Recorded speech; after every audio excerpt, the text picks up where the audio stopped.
আসসালামু আলাইকুম। আমার চ্যানেল মেহরিমা কুকিং ডায়েরিতে সবাইকে জানাচ্ছি স্বাগতম। আবারও একটি নতুন রেসিপি নিয়ে আপনাদের সামনে চলে এসেছি। রেসিপিটি হচ্ছে গাজরের সন্দেশ। গাজরের সন্দেশ বানাতে যেসব উপকরণ লাগবে তা আমি আপনাদের একবার দেখিয়ে দিচ্ছি। এখানে আমি যে কনডেন্স মিল্ক নিয়েছি একটি, তেজপাতা একটি, এলাচ 3-4টি, দারচিনি 2 টুকরা, এলাচের গুঁড়া আধা চামচ, গাজর গ্রেট করে নিয়েছি 1 বাটি।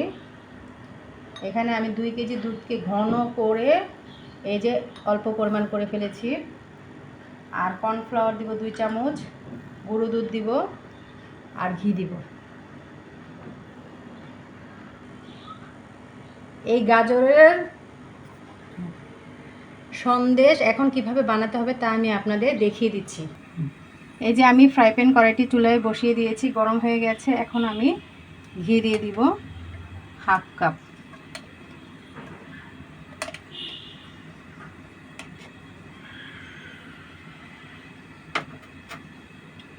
ঘিটা এখন আস্তে আস্তে গরম হতে থাক।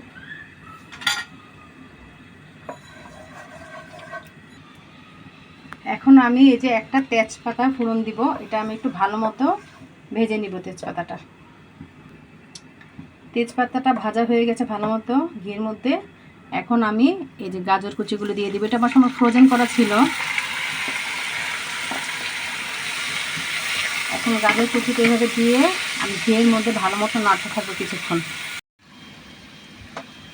এই যে আমি ঘিয়ের মধ্যে গাজরটা ভালো মতো ভেজে নিয়েছি 15 মিনিটের মতো।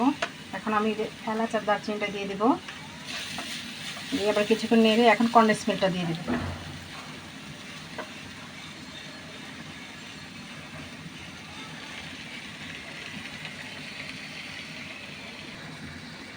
এই যে আমি কনডেন্স মিল্কটা ঢেলে নিয়েছি।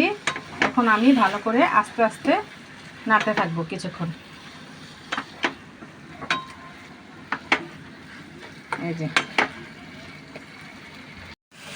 এই যে কনডেন্স মিল্কের সাথে গাজরটা ভালো মতো মিক্সড হয়ে গেছে। এখন আমি এই যে আমি 2 কেজি দুধকে যে ঘন করে রেখেছি একদম, এটা দিয়ে দিব।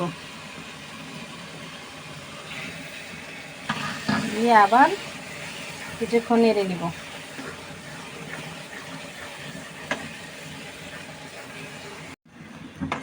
এই যে আমি লিকুইড দুধটা যে ঘনটা দিয়েছি সেটা এখন এই দেখেন মিক্সড হয়ে গেছে।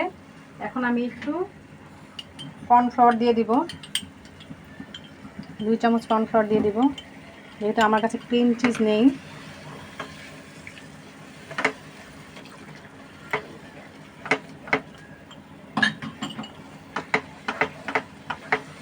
আবারও কিছুক্ষণ নেড়ে নিব। আর সাথে আমি এই যে গুঁড়ো দুধ অ্যাড করে দেব 1/2 কাপের মতো।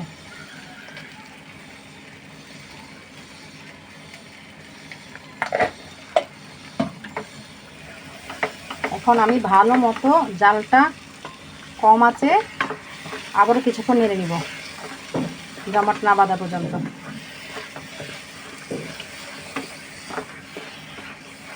কিছুক্ষণ পরে দেখেন গাজরটা একদম মাখা মাখা হয়ে গেছে।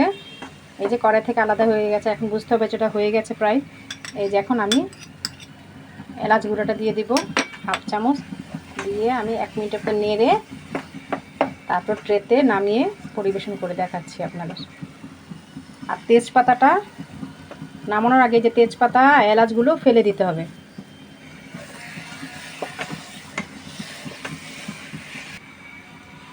এই গাজরের সন্দেশটা কিন্তু খেতে বেশ ভালো লাগে। এটা ওই বাজারে যে মিষ্টির দোকানগুলোতে পাওয়া যায় তার থেকে কম মজার হয় না। এভাবে আপনারা বানিয়ে খাবেন, বেশ ভালো লাগে।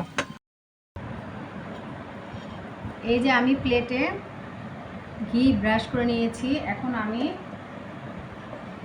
এই যে গাজরের সন্দেশটা ঢেলে দিব। এইভাবে ঢেলে এই যে চামচ দিয়ে আস্তে আস্তে চ্যাপটা করে দিব। এটা একটু মোটা থাকতে হয়। তারপরে 2 ঘন্টা পরে আপনার ফ্রিজে রেখে দিয়ে আপনাদের আমি দেখাচ্ছি।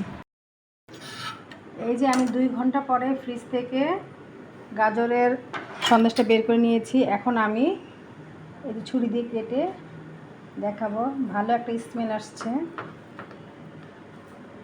এটা খেতেও বেশ ভালো হয়েছে।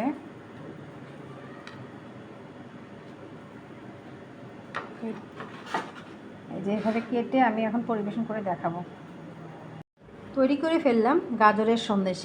এটা দেখতেও যেমন সুন্দর হয়েছে, খেতেও বেশ ভালো হয়েছে। দেখেন, বাজারের মতোই, বাজারের দোকানের মতোই হয়েছে। আমার এই চ্যানেলে ভিডিওটি যদি ভালো লেগে থাকে অবশ্যই লাইক কমেন্ট শেয়ার করবেন, আমার চ্যানেলটিকে সাবস্ক্রাইব করবেন, আমার পেজটিকে ফলো দেবেন। আল্লাহ হাফেজ।